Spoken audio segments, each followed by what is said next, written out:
जय श्री कृष्णा, जय श्री राधे। आप सभी को गोपा अष्टमी की ढेर सारी शुभकामनाएं।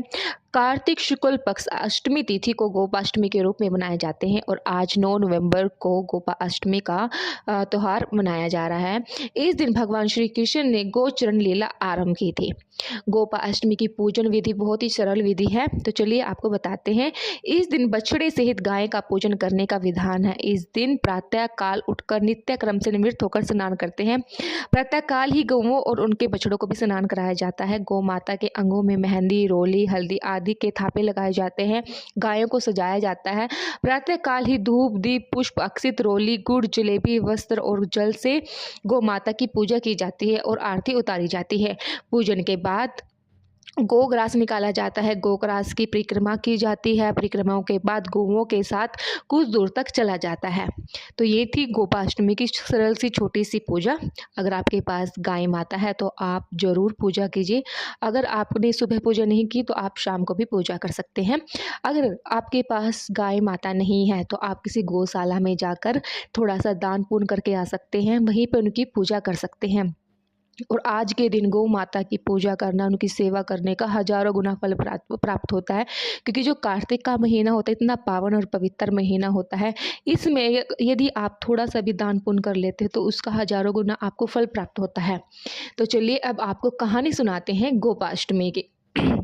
भगवान ने जब छठे वर्ष की आयु में प्रवेश किया तब एक दिन भगवान माता यशोदा से बोले, मैया अब हम बड़े हो गए हैं। मैया यशोदी बोली, अच्छा लाला, अब तुम बड़े हो गए हो तो बताओ अब क्या करें। भगवान ने कहा, अब हम बछड़े चराने जाएंगे, हम भी गाय चराने जाएंगे।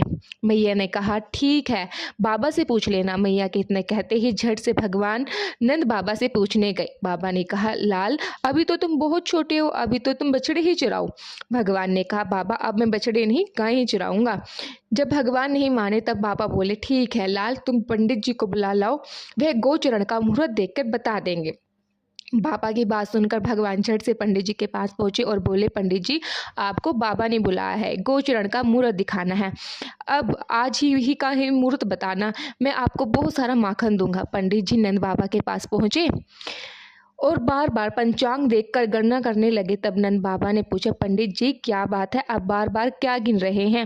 पंडित जी बोले, क्या बताऊं नंद बाबा जी, केवल आज का ही मुहूर्त निकल रहा है, इसके बाद तो 1 वर्ष तक कोई मुहूर्त नहीं है। पंडित जी की बात सुनकर नंद बाबा ने भगवान को गोचरण की स्वीकृति दे दी। भगवान जो समय कोई कार्य करे वह शुभ मुहूर्त बन जाता है। उसी दिन से भगवान ने गोचरण आरंभ किया और वह शुभ तिथि की कार्तिक मास में शुक्ल पक्ष की अष्टमी तिथि यानी गोपा अष्टमी। भगवान के गोचरण आरंभ करने की यही तिथि गोपाष्टमी कहलाती है। तो ये थी गोपाष्टमी की छोटी सी कथा। आप भी गौओं की सेवा कीजिए और कृष्ण भगवान को प्रसन्न कीजिए। जय श्री कृष्णा, जय श्री राधे।